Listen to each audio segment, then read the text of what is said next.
Welcome guys. तो आज हम HTML एंटिटीज, HTML इमोजीज और सेमेंटिक्स के बारे में पढ़ेंगे। तो गाइस मैंने आपको प्रीवियस लेक्चर में थ्योरेटिकल पोर्शन करवाया था कैरेक्टर इनकोडिंग का।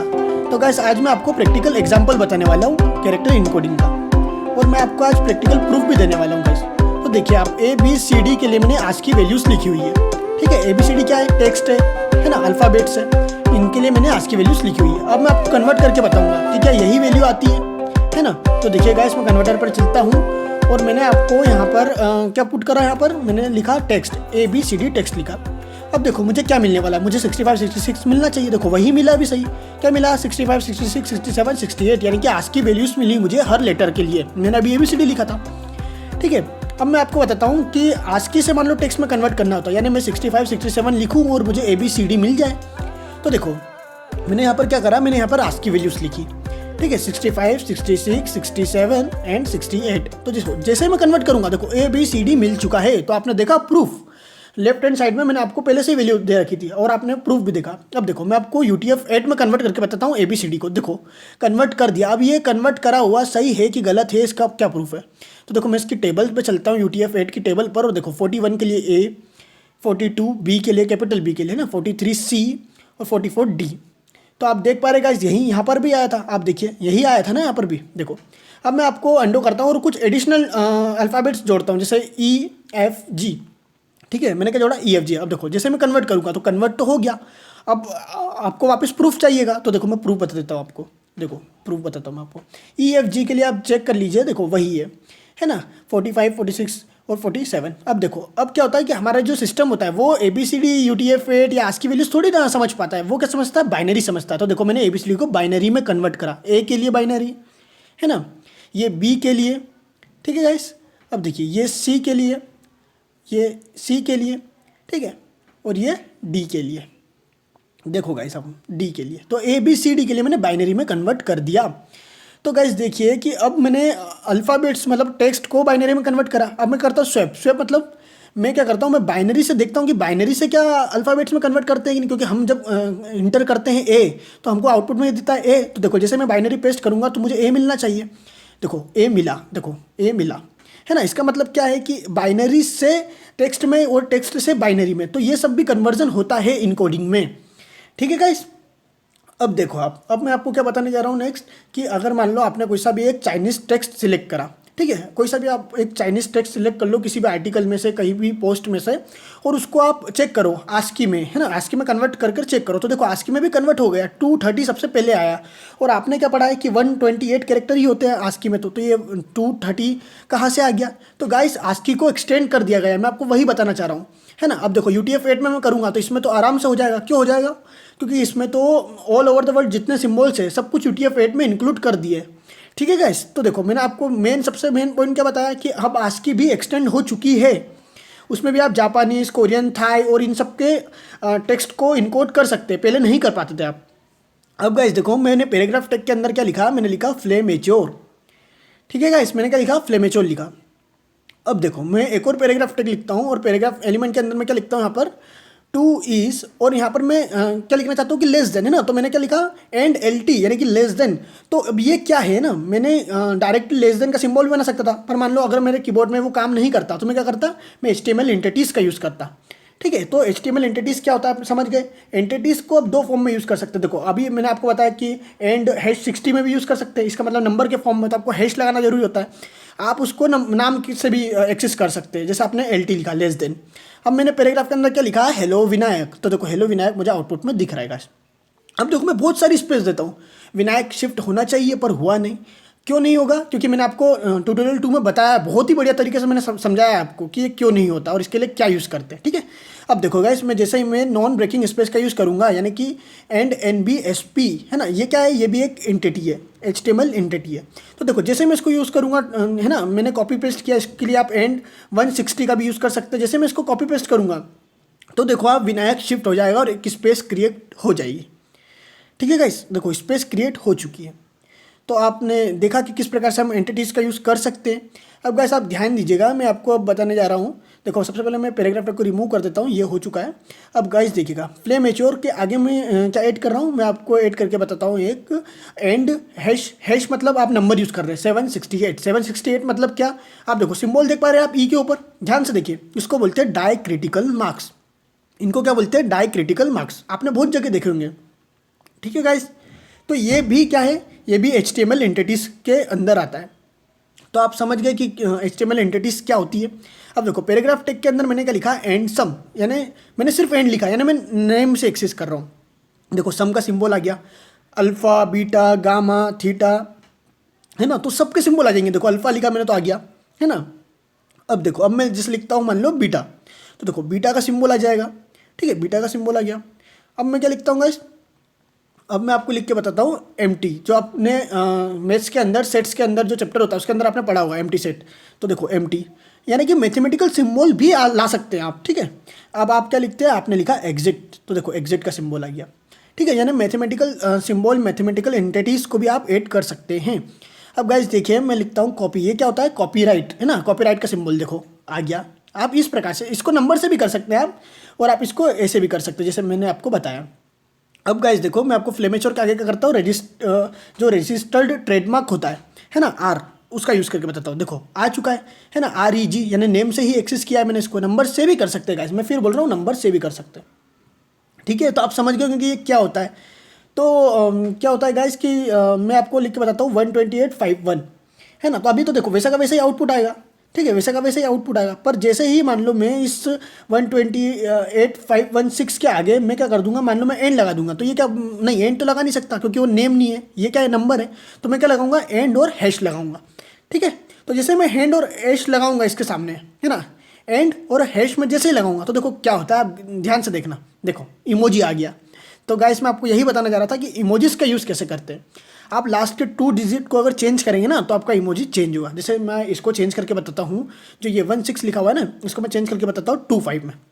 देखो गाइस, तो इमोजी आ गया है। तो किस प्रकार से हम इमोजीज का यूज़ कर सकते हैं कहीं भी, हेडिंग में, पैराग्राफ में, किसी भी सेक्शन में, है ना। तो मैंने यही का यही सबसे आगे भी कॉपी पेस्ट कर दिया। तो गाइस आप समझ गए होंगे कि, और इमोजीज भी क्या है, एक प्रकार का HTML एंटिटीज़ के अंदर ही आता है। तो आप देख चुके हैं कि ये सब क्या होता है। अब देखिए मैं आपको बताता हूँ HTML सेमेंटिक्स क्या होते हैं। तो HTML सेमेंटिक्स क्या होता है गाइस, जो कि अपने कंटेंट के बारे में खुद बताते हैं, है ना। अब आप ये पिक ध्यान से देखना, आप ध्यान से देखना कि कहाँ पर क्या है। मैं आपको सब कुछ अभी प्रूफ के साथ बताने वाला हूँ। तो गाइस देखो, मैं ये सबको रिमूव करता हूँ, है ना, ताकि आपको आउटपुट ठीक से दिख सके वाइट स्क्रीन पर। तो देखो सबसे पहले मैं आपको HTML सेमेंटिक्स में कौन सा एलिमेंट पढ़ाने वाला हूँ। मैं आपको सबसे पहले पढ़ाता हूँ सेक्शन। सेक्शन क्या होता है, सेक्शन क्या होता है, ये हम सेक्शन बनाने के लिए यूज़ करते हैं। तो देखो सेक्शन क्या है, जैसे मैं पैराग्राफ के अंदर क्या करता हूँ, मैं कोई सा भी एक डिफ़ॉल्ट टेक्स्ट या कुछ भी, मतलब एक पैराग्राफ यहाँ पर आपको कॉपी पेस्ट करके बताता हूँ। देखो जैसे मैं वेबसाइट डेवलपमेंट पे चले गया और मैंने कोई सा भी एक पैराग्राफ को सिलेक्ट कर लिया ना, कॉपी पेस्ट कर लिया। ये मैंने कॉपी करा और यहाँ पर मैं पेस्ट कर दूँगा पी के अंदर। ठीक है गाइस, मैंने ये पेस्ट करा। तो आप देखिएगा कि एक और मैं सेक्शन बनाता हूँ, है ना, एक और पहले सेक्शन बनाता हूँ, उसके अंदर भी मैं सेम करता हूँ, है ना। पैराग्राफ एक बनाता हूँ, उसके अंदर मैं सेम जो मेरा कॉपी किया हुआ टेक्स्ट था वो मैंने पेस्ट किया। तो देखो होगा क्या, 2 सेक्शन बन जाएंगे। देखो पहला सेक्शन है ना, और ये सेकंड सेक्शन, यानी 2 सेक्शन बन गए हमारे वेब पेज में। तो सेक्शन बनाने के काम आता है, उसके नाम से ही पता चलता है वो किस काम आता है। तो इसी को बोलते हैं सेमेंटिक टेक्स्ट, है ना, जो कि अपने कंटेंट के बारे में खुद बताते हैं, उनको बोलते हैं सेमेंटिक टेक्स्ट। तो आप समझ गए कि सेमेंटिक टेक्स्ट क्या होते हैं या HTML सेमेंटिक्स क्या होते हैं। ठीक है, अब मैं आपको बताऊंगा गाइस, जो नेक्स्ट मेरा एलिमेंट है वो होता है अपना आर्टिकल। आर्टिकल के नाम से पता चलता है कि आप इसमें क्या लिखते हैं, आर्टिकल, या अपने ब्लॉग को पोस्ट करवा सकते हैं। तो देखो ये क्या होता है, सेल्फ कंटेंट होता है।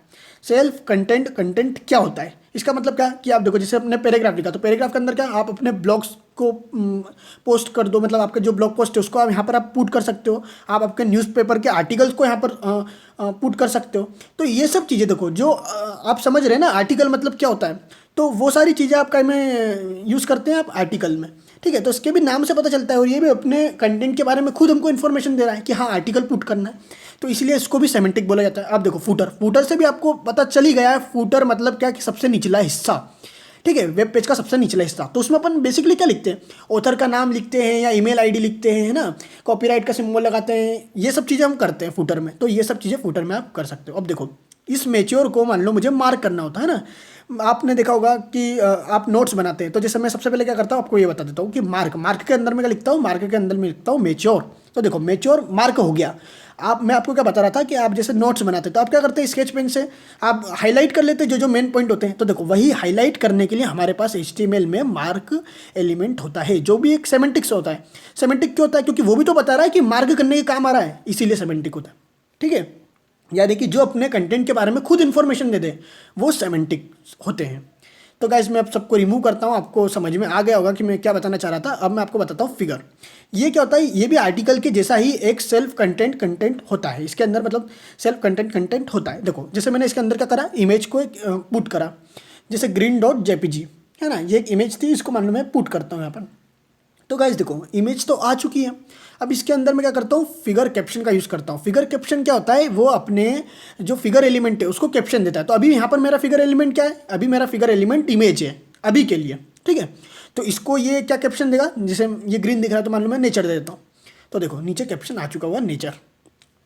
ठीक है गाइस, आ चुका है, आप देख पा रहे हैं। अब गाइस आप देखोगे कि मैं इसको फिगर 1 कर देता हूँ। मान लो ये कोई सी first image, more than 1 image अगर मेरे वेब पेज में होती तो मैं फिगर 1, फिगर 2, फिगर 3 इस प्रकार से करता, है ना, अलग अलग कैप्शन देता। तो मैं वही आपको बताना चाह रहा था। तो आपने फिगर टैग का भी यूज़ कर लिया होगा, और एलिमेंट का यूज़ कैसे करते हैं इस फिगर एलिमेंट का आपने वो देख लिया होगा। अब गाइस देखिएगा, मैं आपको बताता हूँ डिटेल्स क्या होता है। डिटेल्स के अंदर आप क्या करते हैं, आप एडिशनल डिटेल्स प्रोवाइड करते हैं। जैसे मैंने लिखा ट्यूटोरियल 1, मैं क्या लिखता हूँ, ट्यूटोरियल 1। ठीक है, अब मैं लाइन चेंज करी मैंने BR से, और मैं जैसे लिखता हूँ ट्यूटोरियल 2। ठीक है, वापस मैं लाइन चेंज करूँगा और फिर मैं क्या लिखूँगा, मैं लिखूँगा ट्यूटोरियल 3। क्या लिख रहा हूँ मैं, ट्यूटोरियल 3। तो गाइस देखो मुझे मेरे वाइट स्क्रीन पर कुछ दिख नहीं रहा है, कहाँ है ये ट्यूटोरियल 1, ट्यूटोरियल 2। तो देखो जैसे ही क्लिक करता हूँ तब आता है, यानी कि ये हाइड रहती है। हाइड कब तक रहती है, जब तक यूज़र उसको देखना ना चाहे तब तक हाइड रहती है। तो डिटेल्स भी तो अपने कंटेंट के बारे में इन्फॉर्मेशन दे रहा है कि इसके अंदर डिटेल है, तो इसलिए ये भी सेमेंटिक है।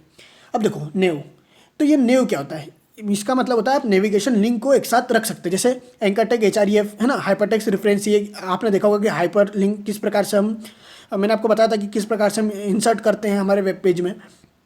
तो गाइस आप ध्यान दीजिएगा, मैंने मान लो रेफरेंस दे दिया XYZ, मतलब कुछ भी दे रहा हूँ मैं, है ना, XYZ कोई रेफरेंस नहीं होता, मैंने बोला कुछ भी दे रहा हूँ मैं। और मैंने लिंक का नाम क्या लिखा, HTML, मैं नाम क्या लिख रहा हूँ, HTML। अब मैं इसी को क्या करता हूँ, मैं इसको कॉपी करता हूँ और इसको पेस्ट कर लेता हूँ 3 बार। ठीक है, ताकि मैं अलग अलग लिंक बना सकूँ और अलग अलग नाम उनको दे सकूँ। ठीक है गाइस, तो मैंने देखो पेस्ट करा है यहाँ पर, आप देख पा रहे हैं। तो गाइस देखिएगा कि अब मैं क्या करता हूँ, मैं इनका रेफरेंस चेंज कर देता हूँ। जैसे उसका XYZ दिया था, इसका मैं कर देता हूँ ABC, है ना। इसका मैं क्या कर दूँ, थर्ड वाले का मैं कर देता हूँ MNO, है ना। फोर्थ वाले का मैं कर देता हूँ UVW कर देता हूँ। ठीक है गाइस, अब देखो लिंक का नाम भी चेंज कर दो, CSS कर दो, है ना, H का आप जावा स्क्रिप्ट और फिर PHP कर दो, ऐसा कर दो। ठीक है, तो गाइस देखो आपने क्या करा, आपने लिंक क्रिएट करी, और ये क्या था, नेविगेशन लिंक थी। तो NAV के अंदर आप क्या करते हैं, नेविगेशन लिंक को पुट करते हैं। तो ये एंकर टैग की मदद से मैंने आपको बताया था कि हम लिंक क्रिएट करते हैं, तो इन नेविगेशन लिंक को आप पुट के अंदर करते हैं, नेव के अंदर करते हैं। ठीक है गाइस, समझ गए होंगे आप कि ये क्या होता है। अब देखो मैंने आपको सेक्शन तो बता ही दिया। सेक्शन के अंदर मान लो मैं क्या करता हूँ, वेब डेवलपमेंट को डिस्क्राइब करता हूँ, मान लो, है ना। मैं एक एग्जांपल आपको बता रहा हूँ कि मान लो मैं वेब डेवलपमेंट के बारे में कुछ डिस्क्राइब करता हूँ यहाँ पर। तो देखो इसके नीचे क्या, असाइड मतलब क्या, कि ये क्या होता है कि इसके आसपास जो सराउंडिंग मतलब जो कंटेंट होता है वो इनडायरेक्टली उससे कनेक्टेड चीज़ें हम इसमें लिखते हैं। जैसे अभी मैंने सेक्शन में वेब डेवलपमेंट के बारे में लिखा था, तो मैं असाइड के अंदर क्या करूँ, HTML को डिस्क्राइब कर दूँ।